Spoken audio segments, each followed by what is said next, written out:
ایک مرتبہ کی بات ہے، تین آدمی ایک جنگل سے گزر رہے تھے۔ اچانک تیز بارش شروع ہو گئی۔ بارش سے بچنے کے لیے انہوں نے قریب موجود پہاڑ کی ایک غار میں پناہ لی۔ تیز طوفان کی وجہ سے اچانک ایک بڑی سی چٹان اوپر سے نیچے آ کر گری اور غار کے منہ پر آ کر لگ گئی۔ وہ تینوں یہ دیکھ کر پریشان تھے کہ ان کے باہر نکلنے کا راستہ بند ہو چکا تھا۔ ان میں سے ایک آدمی نے یہ مشورہ دیا کہ ہم نے اللہ کی رضا کے لیے اب تک جو کچھ بھی نیک عمل کیا ہو، آج اسی کے وسیلے سے ہم اللہ کی بارگاہ میں دعا کرتے ہیں، یقیناً اللہ تبارک تعالی ہمارے لیے باہر نکلنے کا راستہ پیدا فرمائے گا۔ ایک آدمی نے آگے بڑھ کر اللہ کی بارگاہ میں یوں دعا کی، اے اللہ، میرے بیوی بچے اور بوڑھے ماں باپ ہیں۔ میں دن بھر جنگل میں بکریاں چراتا ہوں اور رات گھر واپس جانے کے بعد بکریوں کا دودھ دو کر سب سے پہلے اپنے بوڑھے ماں باپ کو پلاتا ہوں اور اس کے بعد اپنے اہل و عیال کو دیتا ہوں۔ ایک دن میں بکریاں چراتا ہوا بہت دور تک نکل گیا۔ جب گھر واپس آیا تو رات کافی ہو چکی تھی اور میرے والدین میرا انتظار کر کے سو چکے تھے۔ میں نے بکریوں کا دودھ دہا، پھر اپنے والدین کے کمرے میں گیا۔ وہ گہری نیند میں تھے۔ میں نے اپنے والدین کو جگانا مناسب نہ سمجھا۔ میرے بچے رات بھر مجھ سے دودھ مانگتے رہے، لیکن میں نے یہ گوارا نہ کیا کہ آج میں اپنے والدین سے پہلے اپنے بچوں کو دودھ پلاؤں۔ حتیٰ کہ طلوع آفتاب ہوا اور میں نے اپنے والدین کو پہلے دودھ پلایا ہے۔ اے اللہ، تو جانتا ہے میں نے یہ کام صرف تیری رضا کے لیے کیا ہے۔ اگر تیری بارگاہ میں میرا یہ عمل مقبول ہو گیا تو مولا ہمارے باہر نکلنے کا راستہ پیدا فرما۔ اس بندے کا یہ دعا کرنا تھا کہ چٹان اس غار کے منہ سے تھوڑی سی ہٹ گئی، لیکن اتنی نہ ہٹی کہ وہ باہر نکل سکتے، بس باہر سے روشنی اندر آنے کا راستہ پیدا ہو گیا۔ پھر دوسرے شخص نے اللہ کی بارگاہ میں یوں دعا کی، اے اللہ، میری ایک چچا زاد بہن ہے جس سے میں بے انتہا محبت کرتا ہوں۔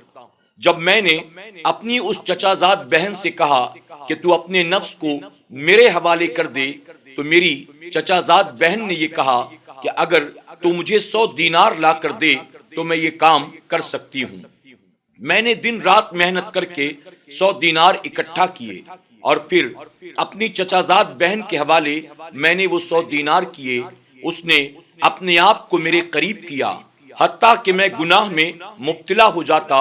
میری چچا زاد بہن نے مجھ سے کہا، اے اللہ کے بندے، اللہ سے ڈر۔ آج اپنے نفس کے لیے تو جو کچھ بھی کرتا ہے، کل قیامت کے دن اللہ کی بارگاہ میں اس کا کیا جواب دے گا؟ اپنی چچا زاد بہن کی زبان سے یہ سننا تھا کہ مولا، میں فوراً پیچھے ہٹ گیا اور میں نے اس گناہ کے ارادے کو اپنے دل سے نکال دیا۔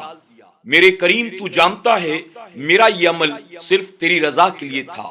اگر تو نے میری اس نیکی کو قبول کر لیا تو اس چٹان کو غار کے منہ سے ہٹا دے اور ہماری خاطر باہر نکلنے کا راستہ پیدا فرما۔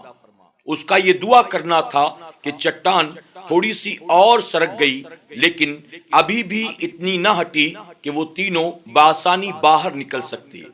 اب تیسرے شخص کی باری تھی۔ اس نے اللہ کی بارگاہ میں یوں دعا کی، اے اللہ، میں نے ایک غریب مزدور کو مزدوری کے لیے بلایا۔ جب اس نے اپنا کام مکمل کر لیا، اجرت دینے کی باری آئی تو کسی بات پر وہ مجھ سے ناراض ہو گیا اور بن اجرت لیے وہ چلا گیا۔